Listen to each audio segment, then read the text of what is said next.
Votre grand journal du soir se poursuit avec vous, Nathalie Lévy, et tout de suite place à l'interview politique. Avec David Doucan et votre invité ce soir, Valérie Pécresse, présidente de la région Île-de-France. Bonsoir Valérie Pécresse. Bonsoir. Le Premier ministre a donc présenté ce matin le plan d'urgence du gouvernement pour l'hôpital. 1,5 milliard d'euros débloqués sur les 3 prochaines années. Non, pas de revalorisation globale des salaires, mais des primes, notamment pour les professions en tension. Comment accueillez-vous cette batterie de mesures d'urgence pour répondre à la colère des personnels hospitaliers ?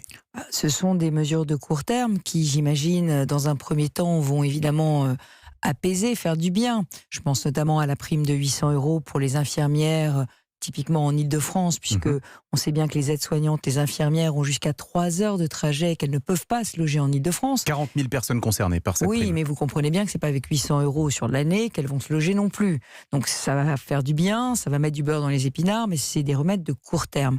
Moi, je pense que c'est une occasion manquée de remettre à plat complètement le système de santé en partant d'en bas. C'est-à-dire pourquoi l'hôpital est embolisé. Il est embolisé, il n'arrive pas à faire face parce que toute notre chaîne de soins ne fonctionne plus, qu'aujourd'hui il faut qu'on fasse beaucoup plus confiance aux infirmières, qu'on les qualifie à Bac+5, qu'on les rende infirmières praticiennes, qu'on leur permette de suivre, comme on l'a permis aux sages-femmes pour les femmes enceintes, de suivre les malades en affection longue durée sous le contrôle des généralistes, qu'on sorte les généralistes de leur burn-out actuel, qu'on les mette sur des actes à plus haute valeur ajoutée, qu'on leur demande de faire des gardes à nouveau. Et si les généralistes se mettent à faire des gardes, à ce moment-là, il y aura moins de personnes dans les hôpitaux. Une refonte plus globale, mais qui est en réalité dans le plan santé 2022 qui avait été présenté il y a 1 an. Mais le Premier ministre a expliqué, Valérie Pécresse, c'est très long, ça met du temps à mettre en place. Là, ce sont les réponses d'urgence. Il y a quand même des moyens qui sont mis. La reprise de la dette, 1/3 de la dette de l'hôpital reprise par l'État, par exemple.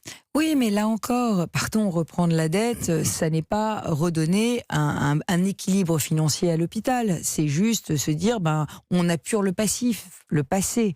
Donc le sujet aujourd'hui, je le crois, c'est vraiment comment est-ce que on sort de l'hôpital un certain nombre de malades qui n'ont d'autre recours que d'y aller. Et si on veut faire ça, et si on veut aussi que les professionnels de santé ne soient plus en burn-out, parce que je vais vous dire quelque chose de terrible. À la région Île-de-France, nous finançons une ligne d'écoute pour les soignants qui sont aujourd'hui en difficulté psychologique. Ça veut dire que par jour, nos personnels, par exemple, ou par mois, je ne connais pas les statistiques, mais c'est une association de professionnels de santé qui a éprouvé le besoin de créer cette ligne d'écoute pour redonner le moral à des praticiens, à des professionnels de santé qui sont aujourd'hui vraiment en saturation. Et c'est le cas des généralistes en secteur 1 à Paris qui n'arrivent plus à payer leur loyer, mais c'est le cas des spécialistes dans la Grande Couronne ou des médecins qui se font attaquer dans leur cabinet dans les quartiers populaires. Donc nous avons aujourd'hui un vrai mal-être des personnels de santé, tout personnel confondu, libéraux, hospitaliers, qu'il faut entendre, mais qui fait écho à celui des policiers et des pompiers, qui fait écho à celui des enseignants, qui fait écho à celui des agriculteurs. On est dans une société aujourd'hui du mal-être. Justement, Valérie Pécresse, cette colère, ce mal-être, il va s'exprimer le 5 décembre prochain. C'est une grève à l'appel de plusieurs organisations syndicales reconductibles, SNCF, RATP, peut-être aussi les policiers. On a des bruits pouvant aller peut-être en ce sens, et d'autres professions. Alors, vous êtes adressé à la SNCF et à la RATP, vous leur avez dit, il faut mettre le service minimum. Mais sauf que Valérie Pécresse, ça n'existe pas le service minimum. La loi de 2007 demande aux organisations syndicales de prévenir 48 heures à l'avance, mais si vous avez 95% de grévistes, vous avez 95% de grévistes, vous ne pouvez rien faire. Ah oui, mais ce n'est pas ce qui est prévu dans le contrat. Vous savez que je suis cliente de la SNCF et de la RATP en tant qu'autorité organisatrice de transport. Je suis en charge d'organiser le service. Et j'ai dans mon contrat avec la SNCF et la RATP un service minimum garanti qui est de 30%. Ça veut dire que la RATP et la SNCF me garantissent en théorie qu'ils mettront 30% de trains sur les rails. Et s'ils ne le font pas, oui, mais s'ils ne le font pas, alors, moi je leur ai dit, ça n'est pas acceptable pour le voyageur. Si le service minimum n'est pas assuré, il faut rembourser. Voilà, et je leur ai demandé de prendre l'engagement qu'ils rembourseront parce que qu'est-ce qu'ils vous ont répondu ? Moi, je suis favorable. Je suis favorable au droit de grève, mais il doit se concilier avec le droit d'aller travailler. Ils m'ont répondu pour la SNCF, oui, nous rembourserons, et pour la RATP, nous verrons. Bon, alors, à suivre. Mais ça n'est pas possible autrement. Ouais. Et moi, je demande au gouvernement, parce qu'on est au XXIe siècle, nous sommes l'un des derniers pays où le droit de grève est aussi conflictuel. Alors, sur le fond, parce que cette grève du 5 décembre, c'est pour lutter contre le projet de réforme des retraites du gouvernement, dont on ne connaît pas encore exactement la teneur, puisqu'une concertation dure encore pour quelques mois.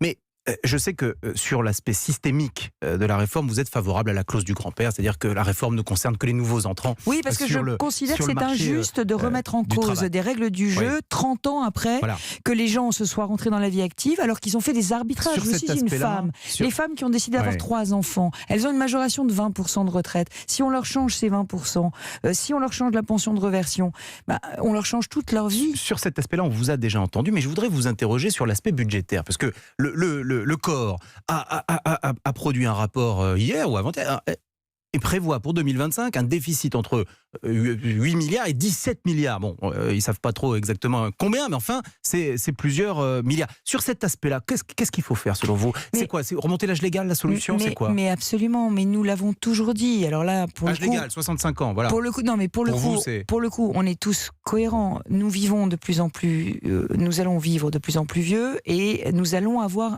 besoin de garantir nos retraites. Et donc, je crois que le problème de la réforme du président de la République, c'est qu'il ne connaissait pas ces chiffres, il n'a pas pris conscience que le régime devrait être rééquilibré pendant son quinquennat.